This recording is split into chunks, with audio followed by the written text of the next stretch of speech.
नमस्कार, मैं Kesaram, assistant professor राजनीति विज्ञान विभाग, राजकीय महाविद्यालय बाड़मेर। आज के इस व्याख्यान के अंतर्गत हम अंतर्राष्ट्रीय राजनीति के अंतर्गत व्यवस्था सिद्धांत को समझने का प्रयास करेंगे।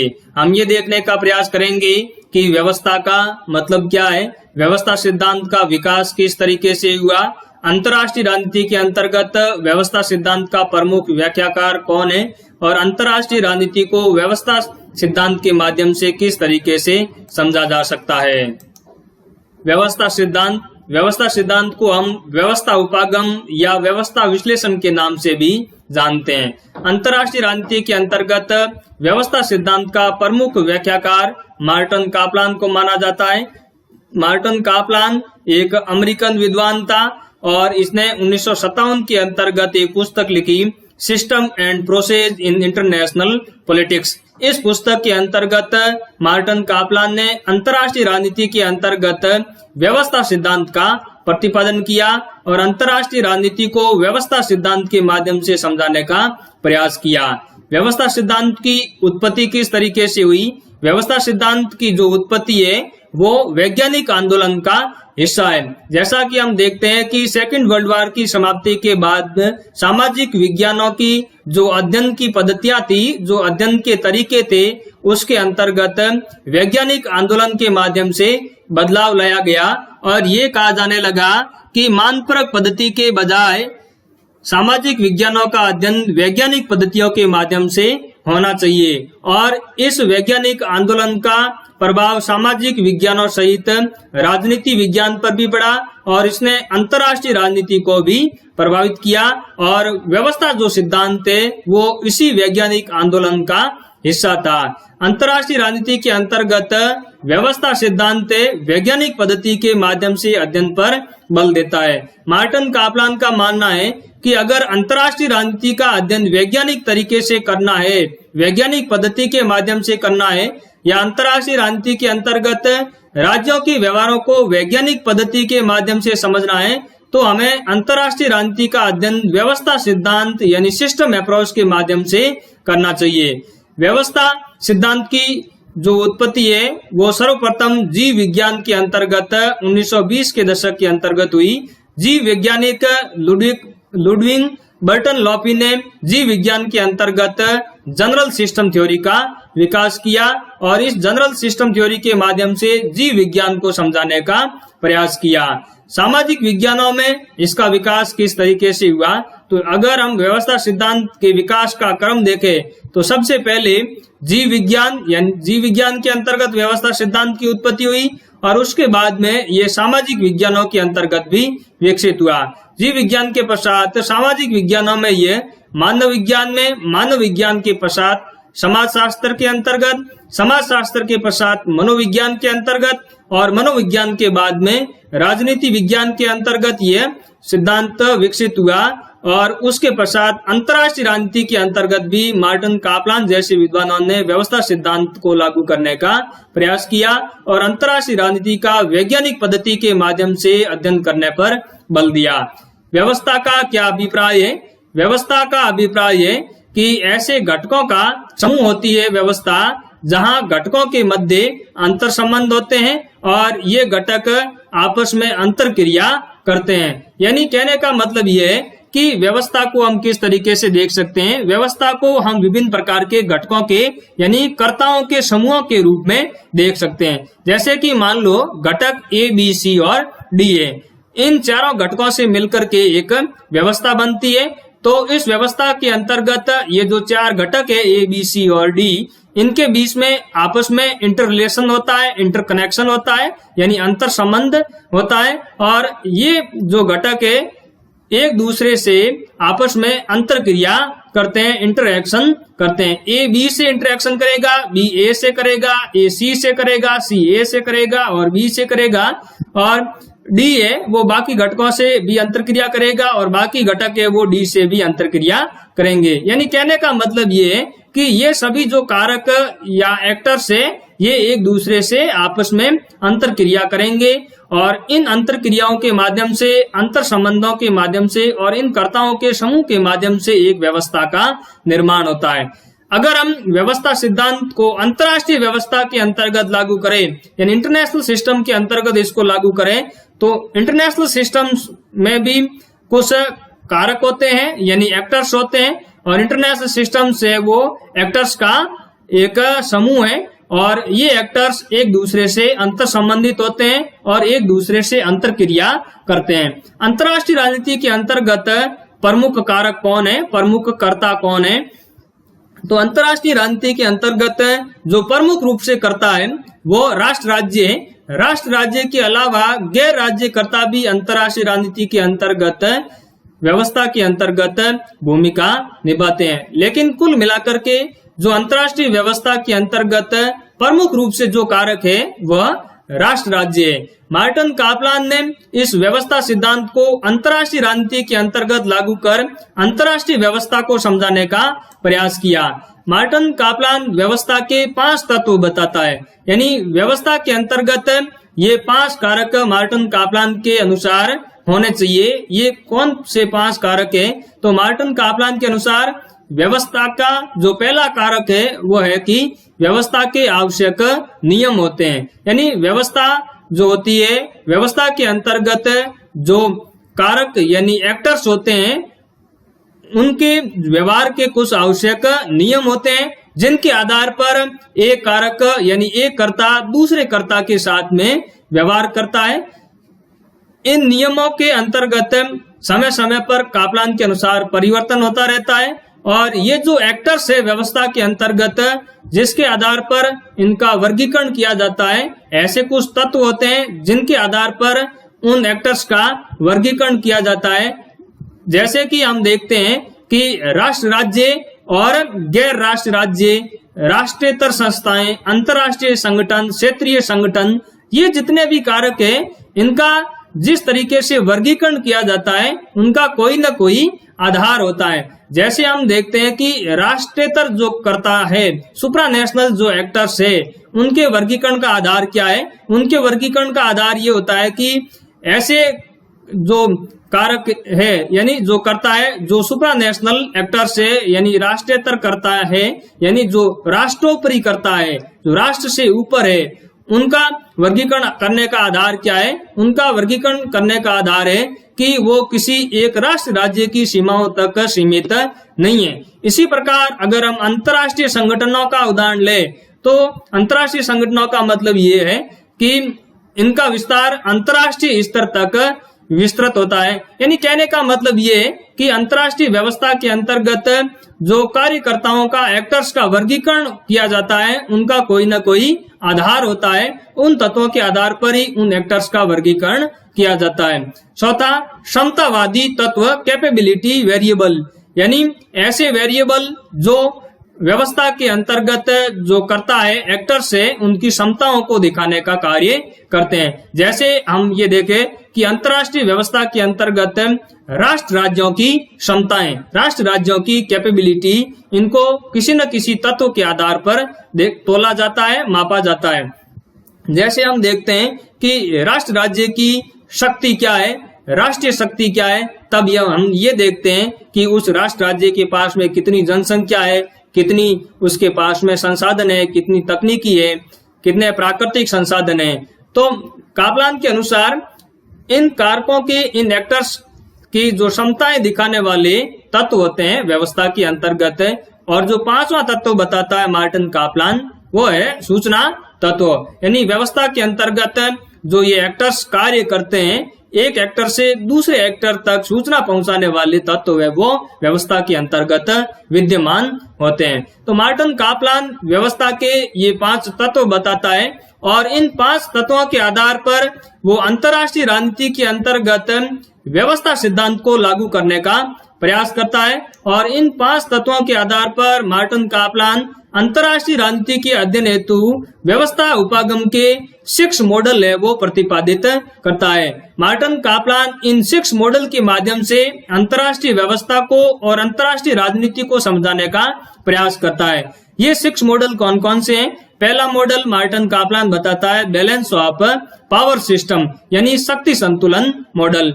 दूसरा द लूज बायोपोलर सिस्टम, शिथिल द्विध्रुवीय व्यवस्था। तीसरा टाइट बायोपोलर सिस्टम, कठोर द्विध्रुवीय व्यवस्था। चौथा द यूनिवर्सल सिस्टम, सार्वभौमिक व्यवस्था मॉडल। पांचवा हेरार्कियल सिस्टम यानी पद सोपानीय या श्रेणीबद्ध व्यवस्था। छठा यूनिट वीटो सिस्टम, इकाई वीटो निकाय प्रतिमान। इन 6 मॉडल के माध्यम से मार्टिन कापलान अंतर्राष्ट्रीय व्यवस्था को समझाने का प्रयास करता है, अंतर्राष्ट्रीय राजनीति का वैज्ञानिक तरीके के माध्यम से अध्ययन करने का प्रयास करता है।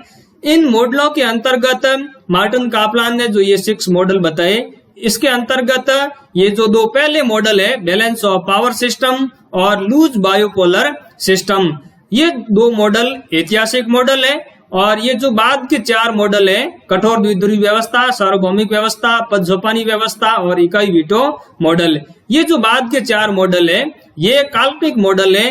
मार्टिन कापलान ने अंतर्राष्ट्रीय व्यवस्था के अंतर्गत इन 4 मॉडलों की भविष्यवाणी की कि इन यानी शक्ति संतुलन मॉडल के बाद में और शिथिल द्विध्रुवीय व्यवस्था के बाद में ये 4 मॉडल अंतर्राष्ट्रीय व्यवस्था के अंतर्गत अस्तित्व के अंतर्गत आ सकते हैं। इस तरह से मार्टिन कापलान ने व्यवस्था सिद्धांत के माध्यम से अंतर्राष्ट्रीय राजनीति के अंतर्गत वैज्ञानिक सिद्धांत का प्रतिपादन करने का प्रयास किया, वैज्ञानिक रूप से सटीक भविष्यवाणी करने का प्रयास किया, ऐसा मार्टिन कापलान ने दावा किया। यानी मार्टिन कापलान का ये मानना है कि अंतर्राष्ट्रीय राजनीति का अगर वैज्ञानिक तरीके से अध्ययन करना है तो व्यवस्था उपागम के माध्यम से किया जाना चाहिए, व्यवस्था सिद्धांत के माध्यम से किया जाना चाहिए, ताकि अंतर्राष्ट्रीय राजनीति के अंतर्गत सटीक रूप से भविष्यवाणी की जा सके और अंतर्राष्ट्रीय व्यवस्था को, अंतर्राष्ट्रीय राजनीति को वैज्ञानिक तरीके से समझा जा सके।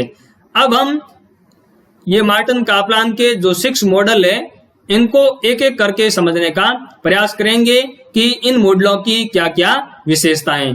पहला मॉडल शक्ति संतुलन मॉडल यानी बैलेंस ऑफ पावर सिस्टम। ये जो पहला मॉडल मार्टिन कापलान ने बताया, यह 18वीं और 19वीं शताब्दी के अंतर्गत यूरोप में प्रचलित शक्ति संतुलन मॉडल के ही समान है। 18वीं और 19वीं शताब्दी के अंतर्गत यूरोप के अंतर्गत बैलेंस ऑफ पावर सिस्टम कायम था। यूरोप के अंतर्गत 5 बड़ी महाशक्तियां थी और ये 5 महाशक्तियां आपस में शक्ति संतुलन बनाए रखने का कार्य करती थी। मार्टिन कापलान इस बैलेंस ऑफ पावर सिस्टम के 6 रूल्स बताता है, 6 प्रिंसिपल बताता है, जिसके आधार पर ये बैलेंस ऑफ पावर सिस्टम है वो संचालित होता है।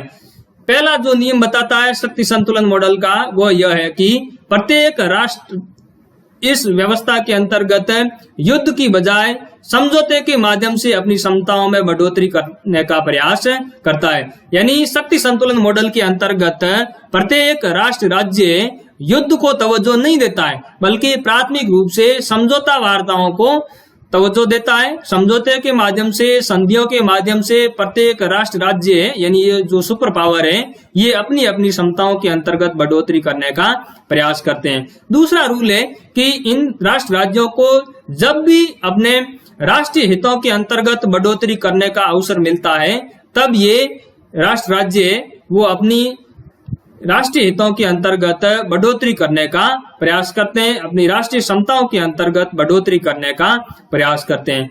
तीसरा नियम है कि व्यवस्था से किसी भी कर्ता को बाहर नहीं निकाला जाता, बल्कि कर्ता के समाप्त होने से पहले ही युद्ध को रोक दिया जाता है। यानी ये जो बैलेंस ऑफ पावर सिस्टम संचालित होता है, इसके अंतर्गत प्राथमिक रूप से तो समझौतों के माध्यम से राज्य वो बैलेंस ऑफ पावर बनाने का प्रयास करते हैं, लेकिन जब समझौता वार्ताएं फेल हो जाती है, तब शक्ति संतुलन स्थापित करने के लिए राष्ट्र राज्य युद्ध का सहारा लेते हैं। और जिस राष्ट्र राज्य की क्षमताएं बहुत ज्यादा बढ़ जाती है, उसके खिलाफ ये राष्ट्र राज्य युद्ध करते हैं, ताकि बैलेंस ऑफ पावर को कायम रखा जा सके। तो तीसरा नियम क्या कहता है? तीसरा नियम ये कहता है कि जो राष्ट्र राज्य अपनी क्षमताएं बहुत ज्यादा बढ़ा लेता है, तो उसको युद्ध के अंतर्गत पूर्ण रूप से समाप्त नहीं किया जाता, बल्कि वह राज्य व्यवस्था से बाहर भी नहीं निकाला जाता उसको, बल्कि वो अगर करता है, वो जब उसकी क्षमताएं समाप्त हो जाती है युद्ध के अंतर्गत, तो उस कर्ता को समाप्त होने से पहले ही युद्ध को स्थगित कर दिया जाता है। स्वतः प्रभुत्व की स्थिति प्राप्त करने का प्रयास करने वाले कर्ताओं के समूह द्वारा विरोध किया जाता है। यानी कोई कर्ता अगर अंतर्राष्ट्रीय व्यवस्था के अंतर्गत अपनी हेजेमनी स्थापित करने का प्रयास करता है तो दूसरे जो सुपर पावर है, दूसरे जो एक्टर्स है, उनका जो ग्रुप होता है वो उस चीज का विरोध करता है। पांचवा, राष्ट्रोपरि संगठन के सिद्धांत पर चलने वाले कर्ताओं को रोकने का प्रयास किया जाता है। यानी बैलेंस ऑफ पावर सिस्टम के अंतर्गत किसी प्रकार का कोई अंतर्राष्ट्रीय संगठन है वो नहीं होता, यानी राष्ट्रों के ऊपर कोई संगठन नहीं होता, राष्ट्रों के ऊपर किसी संगठन की मान्यताओं को स्वीकार नहीं किया जाता। लेकिन अगर कोई एक्टर इस तरीके से राष्ट्रोपरि संगठन के सिद्धांतों पर चलने का प्रयास करता है और राष्ट्रोपरि संगठनों को बढ़ावा देने का प्रयास करता है तो बाकी जो दूसरे करता है उसको रोकने का प्रयास करते हैं। छठा जो बैलेंस ऑफ पावर का नियम है वह यह है कि कमजोर या हारे हुए एक्टर को पुनः व्यवस्था के अंतर्गत शामिल कर लिया जाता है। यानी जो कर्ता हार जाता है युद्ध के अंतर्गत, वो विजय नहीं हो पाता है या कमजोर हो जाता है, उस एक्टर्स को भी व्यवस्था से बाहर नहीं निकाला जाता बल्कि उसको व्यवस्था के अंतर्गत दोबारा से शामिल कर लिया जाता है। तो ये जो शक्ति संतुलन का मॉडल है, बैलेंस ऑफ पावर जो सिस्टम है, ये 18वीं और 19वीं शताब्दी के अंतर्गत यूरोप के अंतर्गत जो शक्ति संतुलन या बैलेंस ऑफ पावर प्रचलित था उसी तरह का मॉडल है जिसका प्रतिपादन अंतर्राष्ट्रीय व्यवस्था के अंतर्गत मार्टिन कापलान ने किया। ये जो बैलेंस ऑफ पावर सिस्टम है, हम देखते हैं कि फर्स्ट वर्ल्ड वॉर के समय ये समाप्त हो गया और उसी का परिणाम हुआ फर्स्ट वर्ल्ड वॉर। यानी बैलेंस ऑफ पावर जब समाप्त हो जाता है, शक्ति संतुलन जब भंग हो जाता है तो शक्ति का असंतुलन उत्पन्न होता है और अंतर्राष्ट्रीय राजनीति के अंतर्गत अव्यवस्था उत्पन्न होती है और ये अव्यवस्था शांति को समाप्त करके युद्ध की ओर धकेलने का प्रयास करती है। तो जब फर्स्ट वर्ल्ड वॉर हुआ तो उसको बैलेंस ऑफ पावर सिस्टम्स की समाप्ति के रूप में देखा गया। इसी तरह सेकंड वर्ल्ड वॉर को भी बैलेंस ऑफ पावर सिस्टम की समाप्ति के रूप में देखा गया।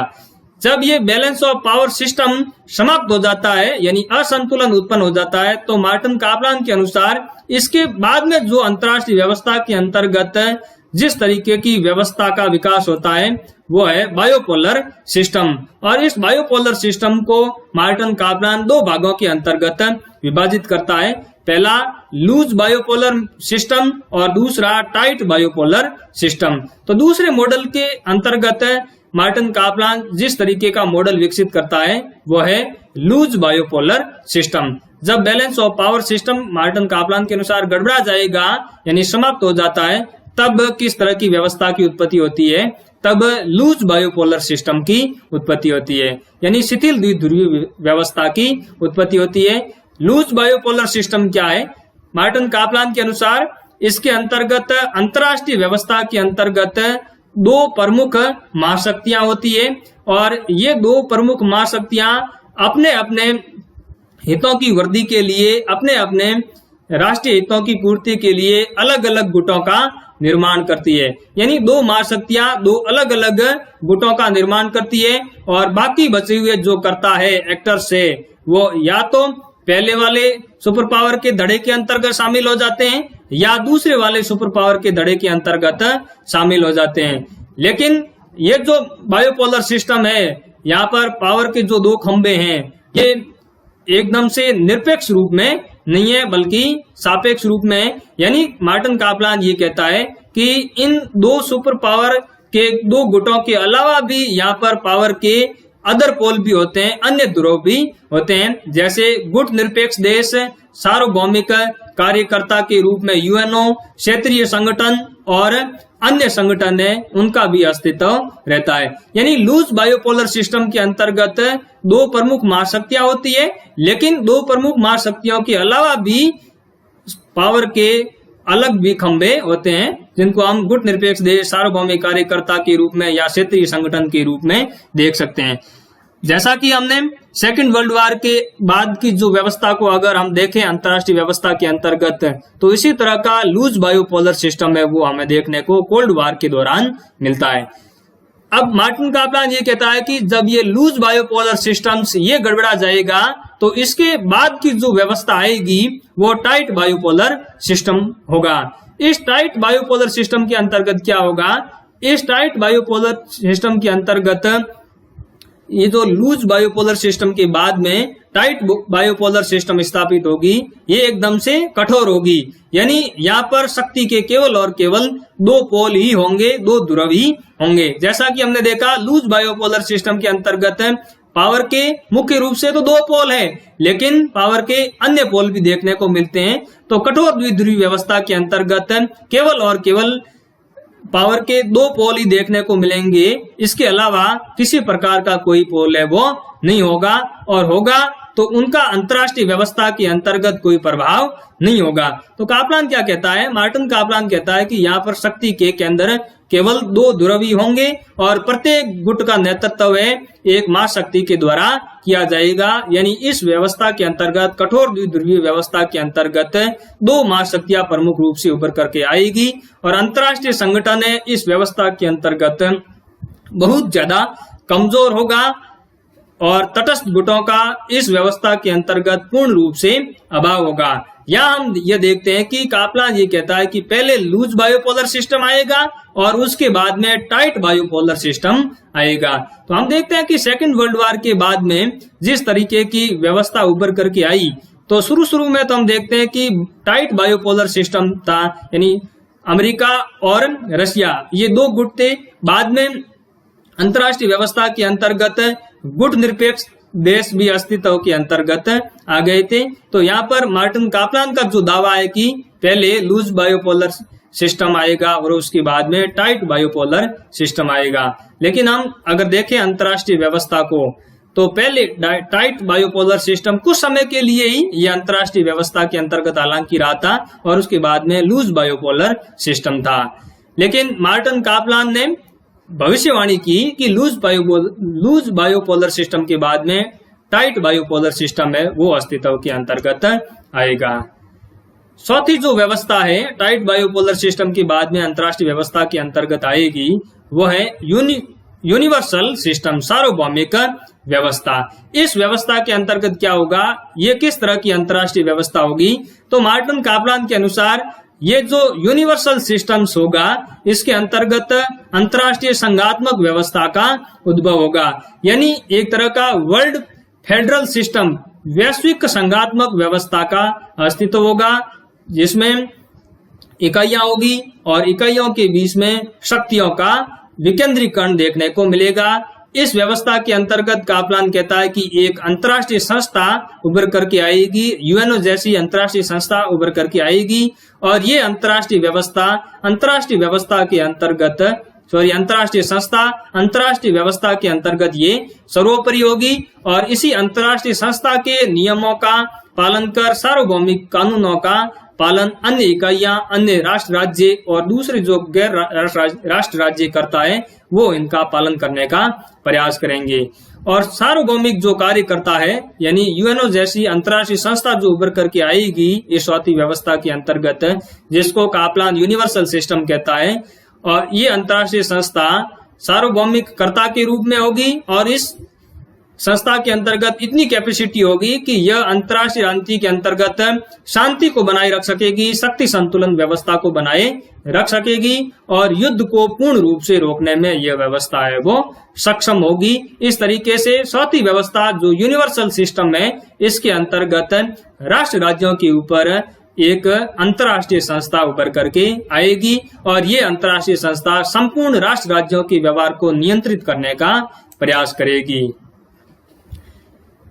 यूनिवर्सल सिस्टम के बाद में कापलान कहता है कि अंतरराष्ट्रीय व्यवस्था के अंतर्गत एक हेरार्कियल सिस्टम डेवलप हो सकता है, यानी पद सोपानी व्यवस्था डेवलप हो सकती है, विकसित हो सकती है। इस हेरार्कियल सिस्टम के अंतर्गत क्या होगा, इस हेरार्कियल सिस्टम के अंतर्गत एक शक्तिशाली राज्य उभर करके सामने आएगा, केवल एक सुपर पावर स्टेट उभर करके सामने आएगा, और ये सुपर पावर अन्य जो भी राज्य है, अन्य जो करता है, उनके ऊपर अपना प्रभुत्व स्थापित कर लेगा, अपनी हेजेमनी स्थापित कर लेगा।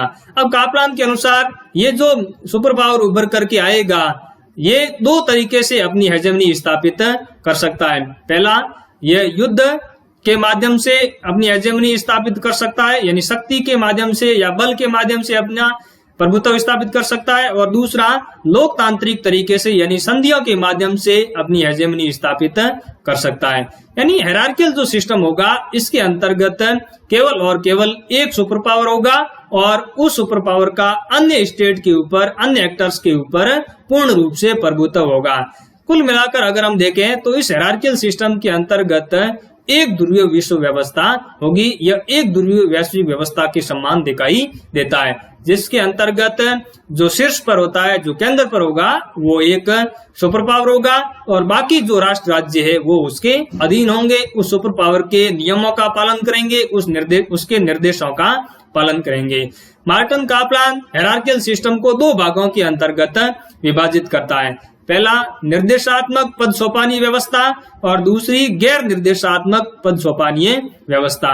निर्देशात्मक पद सोपानीय व्यवस्था का मतलब यह है कि कापलान ये कहता है कि जब एक सुपर पावर अपनी शक्ति के माध्यम से, बल के माध्यम से, युद्ध के माध्यम से अन्य राज्यों पर प्रभुत्व अगर स्थापित कर लेता है तो उसको कहा जाएगा निर्देशात्मक पद सोपानीय व्यवस्था। और जब एक सुपर पावर लोकतांत्रिक तरीकों के माध्यम से, संधियों के माध्यम से, समझौतों के माध्यम से दूसरे राज्यों के ऊपर अपना आधिपत्य स्थापित कर लेता है तो मार्टिन कापलान के अनुसार उसको कहा जाएगा गैर निर्देशात्मक पद सोपानीय व्यवस्था।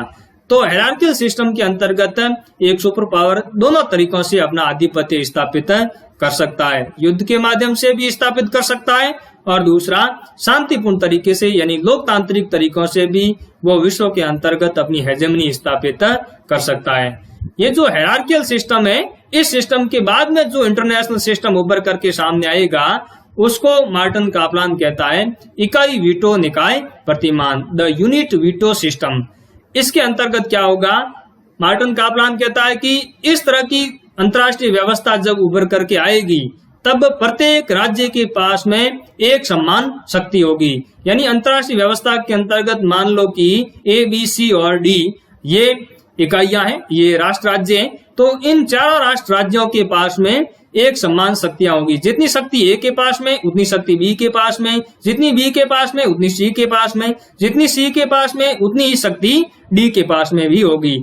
और इस व्यवस्था के अंतर्गत कापलान कहता है कि प्रत्येक राज्य के पास में परमाणु हथियार होंगे, प्रत्येक राज्य परमाणु शक्ति संपन्न राज्य होगा और प्रत्येक राज्य का स्वयं का जो निर्णय है वही सर्वोपरि होगा।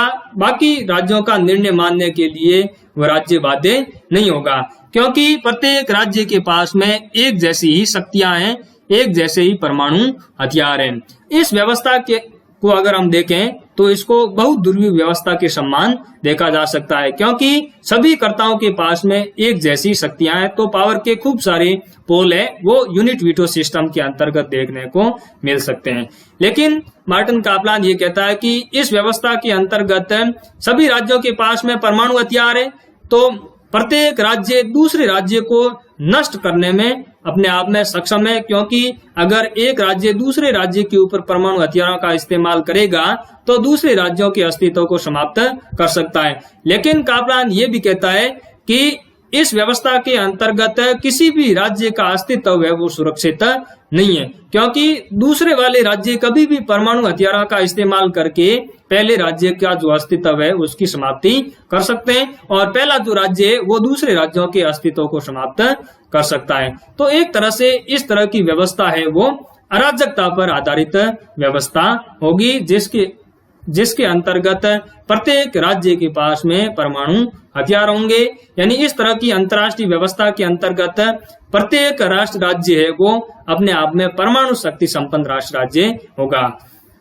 तो मार्टिन कापलान इन 6 मॉडल के माध्यम से इंटरनेशनल सिस्टम्स को समझाने का प्रयास करता है, अंतर्राष्ट्रीय व्यवस्था को समझाने का प्रयास करता है। 2 मॉडल मार्टिन कापलान के ऐतिहासिक मॉडल थे और जो बाद के 4 मॉडल है ये अपने आप में भविष्य के मॉडल है, जिसके बारे में मार्टिन कापलान ने 1957 के अंतर्गत भविष्यवाणी की।